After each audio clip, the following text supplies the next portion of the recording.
વડોદરા અને મધ્ય ગુજરાતના ઉદ્યોગો માટે રાહતના સમાચાર સામે આવ્યા છે।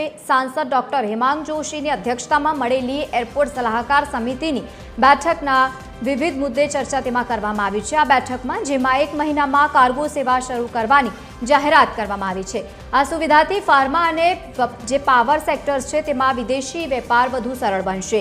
સાથે જ બંધ થયેલી ડોમેસ્ટિક ફ્લાઇટ્સનું પણ પુનઃ ફરીથી શરૂ કરવા માટે અને આંતરરાષ્ટ્રીય ફ્લાઇટ્સ માટે એરલાઇન્સ કંપનીઓ સાથે સકારાત્મક ચર્ચા ચાલી રહી હોવાનું પણ સામે આવ્યું છે।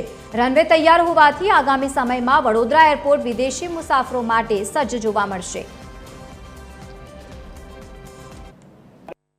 આવનારા 1 મહિનાની અંદર તમામ પ્રક્રિયાઓ પૂર્ણ કરીને કાર્ગોનું અહીંયા શરૂઆત શિપમેન્ટની થાય અને એના માટેની તમામ તૈયારીઓ એરપોર્ટ ઓથોરિટી દ્વારા જે પૂર્ણ કરવામાં આવી છે એ અમારા એરપોર્ટ ડાયરેક્ટરશ્રી અમને તમામ લોકોને બ્રીફ પણ કરી છે। આવનારા દિવસોની અંદર જે પ્રકારે જે યાત્રિકોનું ભારણ પણ વડોદરા એરપોર્ટની અંદર વધી રહ્યું છે એમાં નવા શેડ્યુલમાં નવી ફ્લાઇટ્સ એર ઇન્ડિયાની અથવા એર ઇન્ડિયા એક્સપ્રેસની એ આપણને મળે એ માટેનું પણ રજૂઆત કરવામાં આવી છે અને ઇન્ટરનેશનલ ફ્લાઇટ માટે પણ ફરી એકવાર આ મીટિંગના માધ્યમથી મિનિસ્ટ્રી ઓફ સિવિલ એવિએશનને અને આપણી મુખ્ય 2 એરલાઇન્સને વ્યક્તિગત પત્ર જાય એ બાબતનો પણ આજે અમે સૌએ સાથે મળીને ઠરાવ કર્યો છે।